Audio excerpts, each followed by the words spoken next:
Oui, dans cette vidéo, nous allons parler de Venom Let There Be Carnage. En québécois, ça va être un carnage. Calme-toi. Je sais que maintenant, il existe une loi qui t'oblige, entre guillemets, à franciser certains titres. Et même si on va parler de ce film, je ne te parlerai pas des petites Funko Pop qui sont sorties. Pourquoi? Parce que je vais t'en faire une vidéo. Ça fait longtemps que je n'ai pas fait de point Funko, parce qu'avant, je le faisais sur la chaîne L'Antre. Mais je me suis dit, pourquoi ne pas vous faire un petit point Funko ici, ça vous plaît? Peut-être le réitérer par la suite, si ça vous plaît, évidemment. Et ça fait 2 fois que je vous demande si ça vous plaît. Quoi qu'il en soit, on ne parlera donc pas des Funko Pop, puisque ça ne donne pas forcément plus par rapport à ce que l'on a vu dans le trailer. Donc, on va faire des petites théories par rapport au trailer de Venom Let There Be Carnage. Avec mon accent claté. C'est même pas qu'il est éclaté, c'est qu'il est claté. J'ai plusieurs petites théories de savoir comment est-ce que ça pourrait se passer. Encore une fois, je ne suis pas parole d'évangile. Je vais tout simplement te donner quelques petites idées en espérant que tu y trouves ton compte. Dans un premier temps, parlons tout de même de Cletus Kasady. Ce personnage est décrit comme un personnage qui serait au centre de l'intrigue, ce qui est tout à fait logique, puisque déjà, j'ai l'impression qu'on le voit quand même beaucoup plus que Venom, mais en plus de ça, son nom est dans le titre. Donc évidemment, c'est un film Venom avec Carnage, c'est pas un film Venom Carnage. Mais la bande-annonce peut possiblement te montrer une certaine importance du personnage dans le film. Et vous allez voir que je pense que Carnage ne sera pas le seul méchant du film. Est-ce que ce serait lié au personnage qui est enfermé à Ravencroft? Possiblement, si c'est à Ravencroft, c'est pas impossible. Donc sachez que la plupart des théories que j'ai par rapport à ce film sont en rapport avec Cletus. Et de toute façon, par rapport à Venom,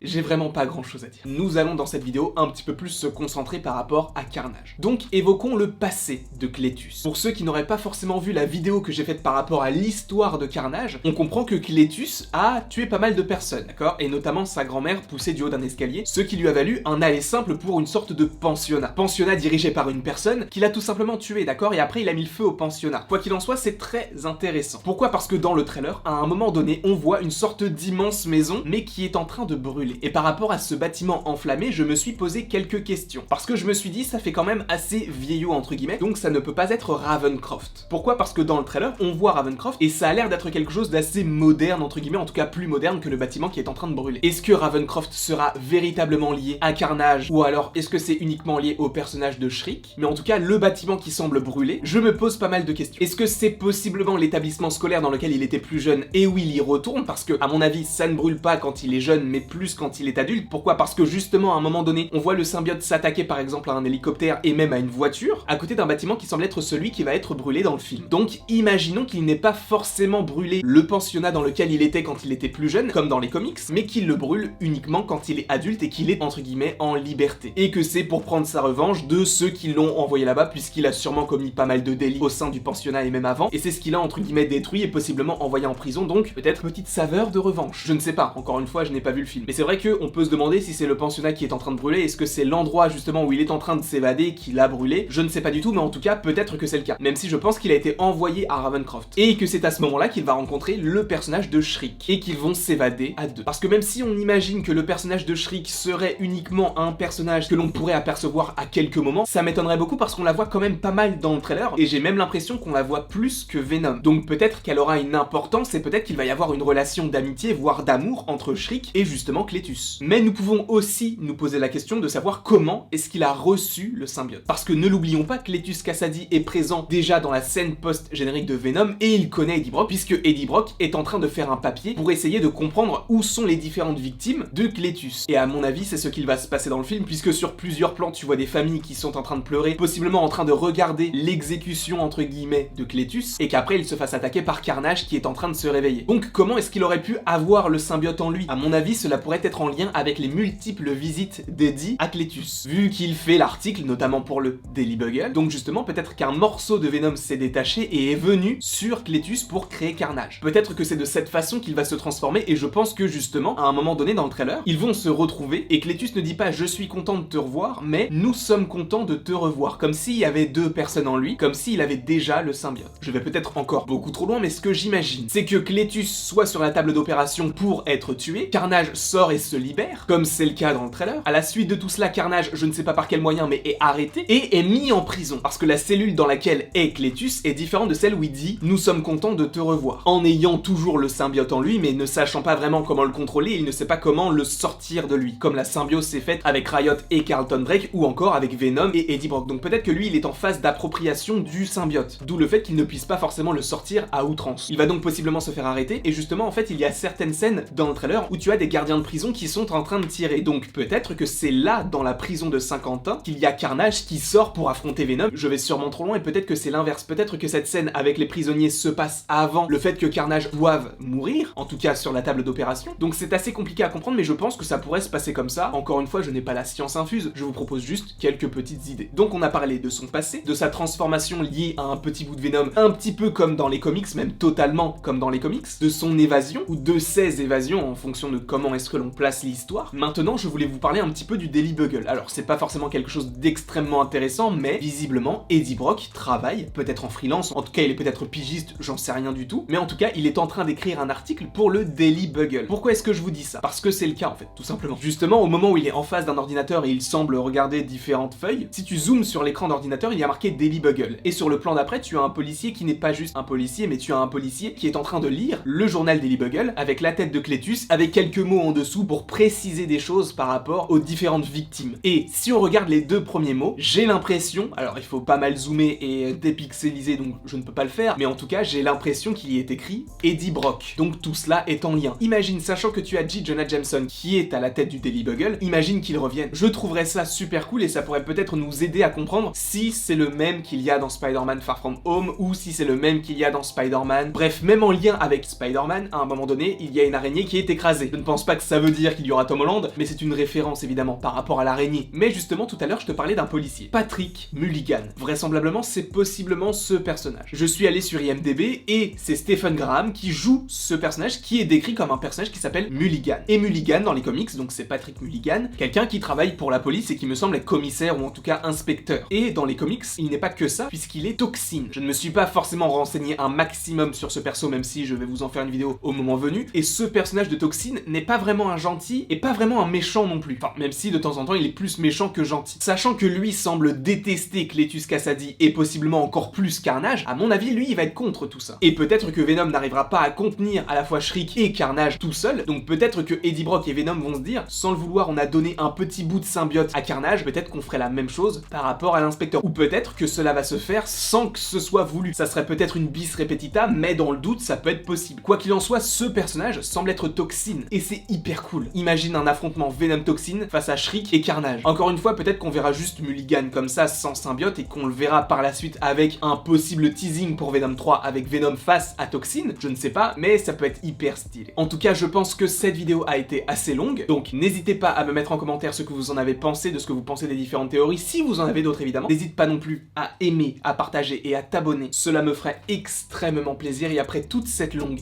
vidéo, il ne me reste plus qu'à vous dire à la prochaine pour la prochaine.